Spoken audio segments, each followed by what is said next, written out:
And I understand your quandary. I served as supervisor in Schoharie County, small rural county in the northern Catskills, so I understand the challenge of small communities dealing with this. And I guess I'll go back to the existing model, and it just strikes me that we're after a couple of things. One, ease of access for the consumers to get rid of the waste. I think that's a principle. And then two, the issue of holding harmless whoever's collecting the material so that they can at least break even and get that material out of the waste stream and hopefully back into recyclables. So my question for you is, if funds were collected by the state rather than putting it back on the manufacturer, and monies were made available from the state to reimburse the locality for its price differentials, you know, after you satisfy the market, and then things that you can't be reimbursed for, would that be heading in a better direction for you? Yes, that would be headed in a better direction. Having us reimbursed for the costs of providing the service to our residents, and like you point out, to assure that the e-waste doesn't get in the waste stream, that the e-waste doesn't appear out there in the woods, in the nature, and uncovered, and with the heavy metals exposing the environment to nasty things. Yeah, that would be a big benefit.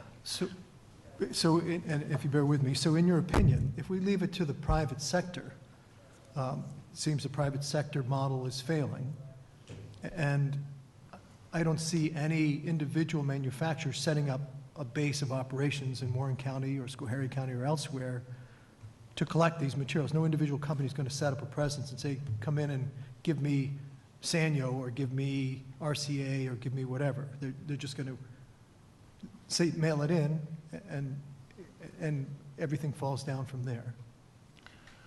Well, I think your question deals with convenience of the resident to be able to deposit their e-waste someplace. Right. Yes, previous to my securing Evolution Recycling, for the CRTs and flat screens, they were having to drive down to a retailer in Saratoga, about 20 miles away, who would accept those products.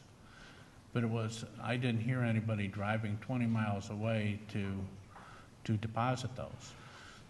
Now, in terms of convenience, we have 2 transfer stations that are open 6 days a week, and they are open during business hours from 7 to 3:30. So it's very convenient for people to be able to drop them off in the situation that we have.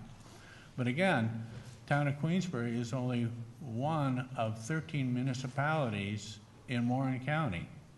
And Warren County is only one of 62 counties in New York State. So I don't know how the others are solving their e-waste problem. So last question for you, I'll be brief, Chairman. So model 1 would be reimburse localities, find up some mechanism, collect funds and reimburse for the difference between what you can sell to the market and what you can.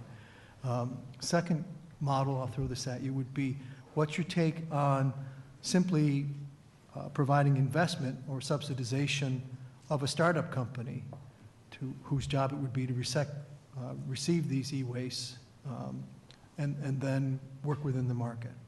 How would you, if say a separate not-for-profit or some other for-profit business were to start up with state support, how would you view that? Well, there's a little bit of a muffle in this room, so I hear myself very clearly, but some of you I'm having difficulty hearing. Yeah, sorry about that. So model 1 would be the municipal model where the state reimburses. Model 2 would be state providing incentives, tax credits, direct subsidy to a for-profit or not-for-profit to begin an e-waste recycling program, apart from government. All right, well, I think that might work, but again, I was told by DEC and others that there is a credit that manufacturers receive at the other end. The theory to that credit is that manufacturers are responsible for providing for the provision of e-waste collection, e-waste recycling, and they receive a credit.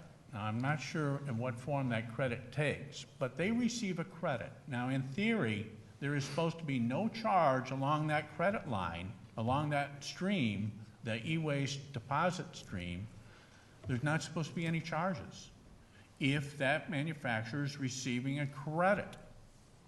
So we still have that problem to solve. Thank you, Supervisor. Thank you, Chairman.